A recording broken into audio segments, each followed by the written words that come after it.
Hello friends, எல்லோருக்கும் வணக்கம். Welcome to இங்கி நியூஸ் சேனல். ஆக்சுவலாக இன்னைக்கு சண்டே எபிசோட். சண்டே எபிசோடில் நம்ம இம்பார்ட்டன்ட் அப்டேட்ஸ்லாம் பார்ப்போம். அது மாதிரி தான் பார்த்தீங்கன்னா லாஸ்ட் மார்க்கெட் அப்டேட்ஸை பார்த்துலாம். பிஎஸ்சி சென்செக்ஸ் 74,248 பாயிண்ட்ஸ், நிஃப்டி பார்த்தீங்கன்னா 22,513 பாயிண்ட்ஸ், டாலர் கரண்ட் ஆட்டு 83.40 அந்த ரேஞ்சில் இருக்கு. கோல்டு 10 கிராம் கோல்டு 24 கேரட் 72,160 அந்த ரேஞ்சில் இருக்கு.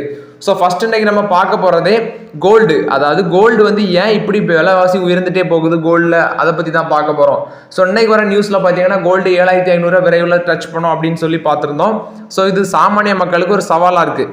ஸோ குறிப்பாட்டு பார்த்தீங்கன்னா இப்போ இன்டர்நேஷனல் லெவலில் கோல்டோட ப்ரைஸ் ஒரு அவுன்ஸுக்கு $2,300 இருக்குது. அமெரிக்கா அந்த ஃபெடரல் ரிசர்வ் பேங்க் இந்த கடன்களுக்கு மீதான வட்டி, அதாவது இன்ட்ரெஸ்ட் ரேட்டை இன்னும் கட் பண்ணாமல் இருக்கிறாங்க. ஸோ அதுவும் விலையேற்றத்துக்கு ஒரு காரணம். அடுத்தது பார்த்தீங்கன்னா அமெரிக்காவில் அந்த வேலை வாய்ப்பு இல்லாதவங்களோட கவுண்ட் இன்க்ரீஸ் ஆகிட்டே போகுது.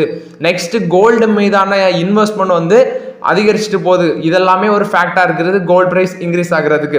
நெக்ஸ்ட் பார்த்தீங்கன்னா லாஸ்ட் அக்டோபரில் இதுவரைக்கும் இல்லாத அளவில் தங்கத்தோட விலை 25% இன்க்ரீஸ் ஆயிருக்கு அப்படிங்கிற அப்டேட்டும் கிடைச்சிருக்கு. ஸோ இது எல்லாமே பார்த்தீங்கன்னா இன்டர்நேஷனல் லெவலில் ஒரு சமநிலையற்ற சூழல் நிலவுறது தான் இதுக்கு முக்கிய காரணம் அப்படின்னு சொல்றாங்க. அடுத்தபடி பார்த்தீங்கன்னா சீனா அமெரிக்காவை பிலீவ் பண்ணாமல் அவங்க செப்பரேட் ஆட்டு ஒரு ஃபினான்ஷியல் எக்கனாமிக் ஸ்ட்ராட்டஜி எடுத்து ஃபாலோ பண்ணிட்டு இருக்காங்க. ஏன்னா சீனா அமெரிக்காவை பிலீவ் பண்ணல. அவங்க டாலரை முக்கியமாட்டு நினைக்கல, டாலர்ல இன்வெஸ்ட்மெண்ட் பண்ணல. அவங்க கோல்டில் தான் இன்வெஸ்ட்மெண்ட் பண்றாங்க, கோல்டில் தான் இன்வெஸ்ட்மெண்ட் பண்றாங்க. அது மாதிரி தான் ரஷ்யாவும். ஏன்னா இவங்க ரெண்டு பேருமே அமெரிக்காவுக்கு எதிரி நாடுகள். ஸோ இவங்க ரெண்டு பேருமே பார்த்தீங்கன்னா சீனாவும் ரஷ்யாவும் பார்த்தீங்கன்னா கோல்டில் தான் அதிகமாட்டி இன்வெஸ்ட்மெண்ட் பண்ணுறாங்க. இதுவும் கோல்டு ப்ரைஸ் இன்க்ரீஸ் ஆகிறதுக்கு அதிக இதாக இருக்குது. நெக்ஸ்ட் பார்த்தீங்கன்னா அமெரிக்கன்ஸே இப்போ டாலருக்கு பதிலாட்டு கோல்டில் இன்வெஸ்ட்மெண்ட் பண்ணுறாங்க. ஃபியூச்சரில் அது ரொம்ப சேஃபான இன்வெஸ்ட்மெண்ட் அப்படின்னு சொல்கிறாங்க. நெக்ஸ்ட் பார்த்தீங்கன்னா அமெரிக்காவில் பண்ணைகளில் வேலை செய்யாமல் மற்ற டிபார்ட்மெண்ட்டில் வேலை செய்வாங்கள்ல, அவங்களோட அந்த ஸ்டாட்டிஸ்டிக்ஸ் வெளியே வந்த பிறகு தங்கத்தோட இந்த இன்வெஸ்ட்மெண்ட் மாறுபடும் அப்படின்னு சொல்கிறாங்க. Next after that next 2 to 3 டேஸில் இந்த தங்கத்தில் அப் அண்ட் டவுன்ஸ் இருக்கும் அப்படின்னு சொல்கிறாங்க. அதாவது இந்த தங்க விலையில ஏற்றம் இறக்கம் சந்திக்கும் அப்படின்னு சொல்லி நிபுணர்கள் சொல்கிறாங்க. ஸோ இது கோல்டை குறித்தான அப்டேட்டு. நெக்ஸ்ட் பார்த்தீங்கன்னா HL டெக்னாலஜிஸ்ல அப்டேட். இவங்க பார்ட்னர்ஷிப்ல வராங்க கூகுள் கிளவுட் கூட. எதுக்குன்னு பார்த்தீங்கன்னா இந்த ஜெமினி ஆர்டிஃபிஷியல் இன்டெலிஜென்ஸ் இருக்குல்ல, ஜெமினி ஏஐ, இந்த டெக்னாலஜியை அவங்களோட கம்பெனியில் உள்ள 25,000 இன்ஜினியர்ஸுக்கு எனபிள் பண்ணுறாங்க அப்படின்னு சொல்கிறாங்க. ஸோ எதுக்குன்னு பார்த்தீங்கன்னா கிளைண்ட்ஸுக்கு இந்த ஏஐ ப்ராஜெக்ட், அதாவது கிளைண்ட்ஸுக்கு ப்ராஜெக்ட் பண்ணி கொடுக்கும்போது இந்த ஏஐ மூலமாட்டு பண்ணி கொடுக்கலாம். அதுவும் குறிப்பாட்டு ஜென் ஏஐ டெக்னாலஜி அவங்களோட கிளைண்ட்ஸுக்கு ப்ரொவைட் பண்ணுறேன் அப்படின்னு சொன்னாங்க. ஸோ HL டெக்னாலஜியும் கூகுள் கிளவுடும் பார்ட்னர்ஷிப்பில் வராங்க. Industry solution plus drive business value with Gemini அப்படின்னு சொல்கிறாங்க. ஸோ இது ஒரு multi model large language AI model project அப்படின்னு சொல்கிறாங்க. ஸோ 25,000 இன்ஜினியர்ஸ் இதில் இந்த கூகுள் கிளவுட் பார்ட்னர்ஷிப் மூலமாட்டும் அவங்களும் தயார் பண்ணுவாங்க அந்த ஜென் ஏஐ டெக்னாலஜி அப்படின்னு நினைக்கிறேன். அந்த 25,000 இன்ஜினியர்ஸுக்கு இது HL டெக்னாலஜிஸை பொறுத்தவரைக்கும் one of the positive update. Next பார்த்தீங்கன்னா பஜாஜ் ஹவுசிங் ஃபைனான்ஸ் இவங்க ஐபிஓ வர போகிறாங்க அப்படின்னு சொல்லி நான் லாஸ்ட் வீடியோவில் அப்டேட் பண்ணியிருந்தேன். ஏன்னா அவங்க ஐபிஓ வர போகிறாங்க. அவங்க பஜாஜ் ஹவுசிங் ஃபைனான்ஸ் இது பஜாஜ் ஃபினான்ஸோட சப்சிடரி. ஸோ இவங்க ஐபிஓ நெக்ஸ்ட் 12 to 18 monthsல வர போகிறாங்க. ஸோ வேல்யூஷன் எவ்வளோ ஃபிக்ஸ் பண்ணியிருக்காங்கன்னா $10 billion ஃபிக்ஸ் பண்ணியிருக்காங்க இந்த ஐபிஓ. ஸோ ஐபிஓக்கு அவங்க 5 இன்வெஸ்ட்மெண்ட் பேங்கை அட்வைசராட்டு பிக்கப் பண்ணியிருக்காங்க. ஸோ அதில் இந்த ஐபிஓக்கு 5 இன்வெஸ்ட்மெண்ட் பேங்க்ஸை அப்புறம் இதை அட்வைசராட்டு ஃபிக்ஸ் பண்ணியிருக்காங்க. இது பஜாஜ் ஹவுசிங் ஃபைனான்ஸை பொறுத்தவரைக்கும் அப்டேட்டு.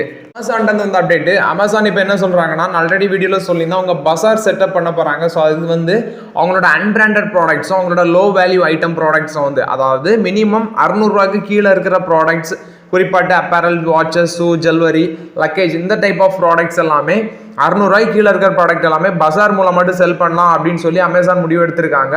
ஸோ காம்படிஷன் பார்த்தீங்கன்னா மீஷோ, ஃப்ளிப்கார்ட்டு, இந்த மாதிரி ரிலையன்ஸ் ரீட்டைல், இவங்களுக்கு எல்லாமே இது ஒன் ஆஃப் த காம்படிஷனாக இருக்கும். ஏன்னா இப்போ பசார் வச்சு செல் பண்ணுறது எல்லாமே இந்த கம்பெனி பண்ணிட்டு இருக்காங்க. ஸோ அமேசான் இவங்களுக்கெல்லாம் டஃப் கொடுப்பாங்க அப்படின்னு நினைக்கிறேன். ஸோ இது அமேசானை பொறுத்தவரைக்கும் அப்டேட். அவங்க பசார் செட்டப் பண்ண போகிறாங்க.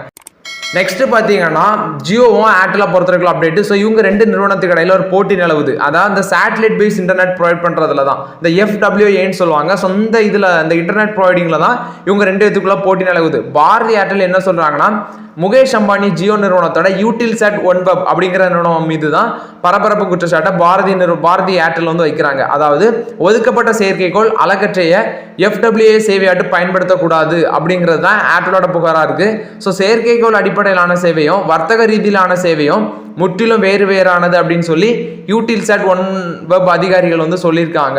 செயற்கைக்கோள் அடிப்படையிலான FWA சேவைகள் ஒதுக்கப்பட்ட அலைக்கற்றையில் தான் வழங்கப்படுவதாக கூறுவது தவறு என்று ஏர்டெல் சொல்லியிருக்காங்க. அதே மாதிரி தான் ஆப்பிளில் வந்து ஆரஞ்சு கூட ஜியோ வந்து தேவையில்லாமல் கம்பேர் பண்ணுறாங்க அப்படின்னு சொல்லி ஏர்டெல் வந்து குற்றச்சாட்டு பண்ணியிருக்காங்க. ஸோ நெக்ஸ்ட் பார்த்தீங்கன்னா இந்த 5G பேஸ்டு சேவைகள் வந்து நேரடியாகவே மக்களுக்கு அளிக்கப்படும் அப்படின்னு சொல்கிறாங்க. அதே நேரம் கேபிள்களை புதைக்க முடியாத இடத்துல, அதாவது கேபிள்களை வந்து இப்போ புதைச்சி அது மூலமாட்டு இன்டர்நெட் ப்ரொவைட் பண்ணுவாங்க.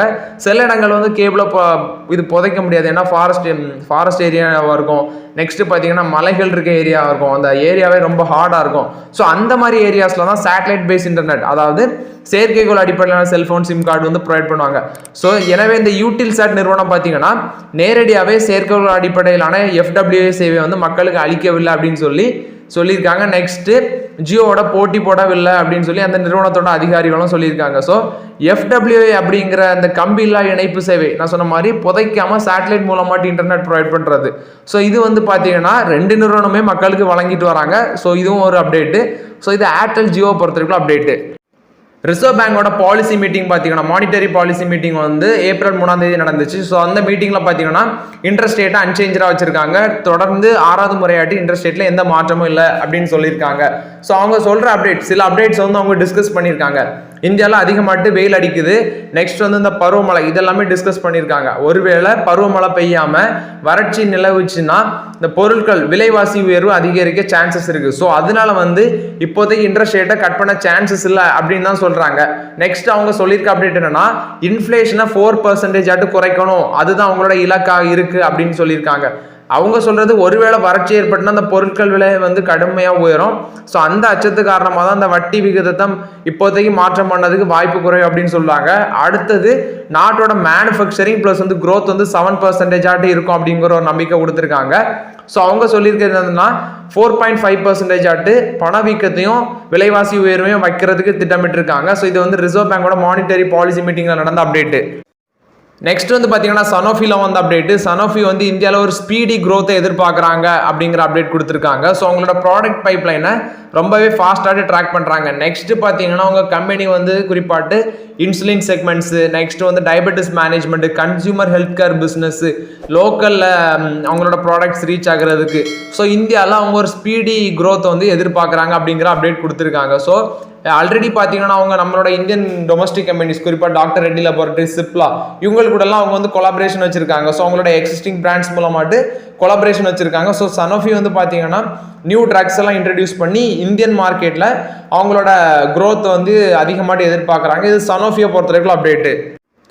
இந்த ஷேர் மார்க்கெட்டில் பார்த்தீங்கன்னா இந்த லாஸ்ட் வீக்கில் டாப் 10 கம்பெனிஸ் மார்க்கெட் கேபிடலைசேஷன் அடிப்படையில் டாப் 10 கம்பெனிஸ் வந்து 1.7 lakh crore வந்து அவங்களோட மார்க்கெட் கேபிடலைசேஷன் இன்க்ரீஸ் ஆயிருக்கு. நியர்லி டிசிஎஸ் ஃபர்ஸ்ட் இருக்கிறது Reliance industries, TCS, HDFC bank, ICICI bank, state bank of India, Bharti Airtel, LIC, Infosys, ITC, Hindustan Unilever, இவங்க தான் டாப் 10ல இருக்கிறாங்க பிகெஸ்ட் கம்பெனிஸ் மார்க்கெட் கேபிடல் அடிப்படையில்.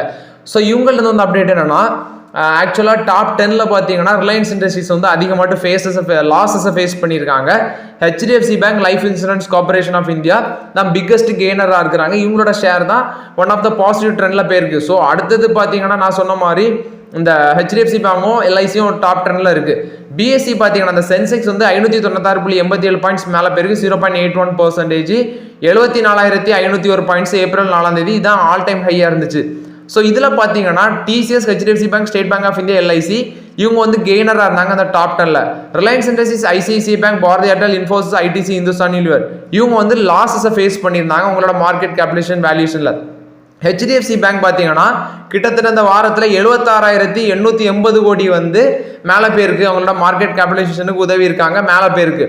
LIC பார்த்தீங்கன்னா 49,208.48 கோடி இந்த ஒரே வாரத்தில் அவங்களோட கேபிட்டல் வந்து இன்க்ரீஸ் ஆயிருக்கு. நெக்ஸ்ட் டிசிஎஸ் பார்த்தீங்கன்னா 34,733 கோடி வந்து 34,733 கோடி வந்து அவங்களோட மார்க்கெட் கேபிடலைசேஷன் கிட்டத்தட்ட இன்க்ரீஸ் ஆயிருக்கு. ஸ்டேட் பேங்க் ஆஃப் இந்தியா பார்த்தீங்கன்னா கிட்டத்தட்ட 10,486 10,486.42 கோடி வந்து இன்க்ரீஸ் ஆயிருக்கு.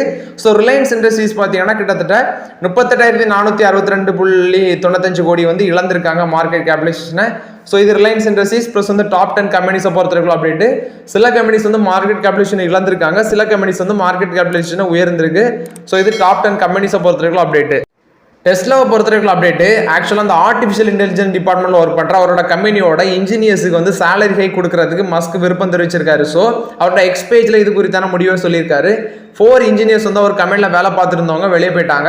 ஸோ அவங்கள மீண்டும் அவங்களோட கம்பெனியில் சேர்க்கிறதுக்கு ஒரு முயற்சிகள் நடக்குது அப்படின்னு சொல்லியிருக்காரு. ரோபோட்டிக்ஸ், ஆர்டிஃபிஷியல் இன்டெலிஜென்ஸ் இதை வந்து அவர் வெளியில தான் மேனுஃபேக்சர் பண்ண விரும்பியிருக்காரு. காலப்போக்கில் டெஸ்லாவே அதை உருவாக்கணும் அப்படின்னு சொல்லி முடிவெடுத்திருக்காரு. ChatGPT எப்படி வந்து வெற்றி பெற்றோ அதே மாதிரி அதற்கு காம்படிஷன் ஆட்டு இது XAI அப்படிங்கிற ஒரு செயற்கை நுண்ணறிவு நிறுவனத்தை அவர் வந்து உருவாக்கியிருக்காரு. பெரிய தொகை கொடுத்தாது தனது நிறுவனத்தில் பொறியாளர்களை வந்து களமிறக்கிறதுக்கு மஸ்க் வந்து பிளான் வச்சிருக்காரு.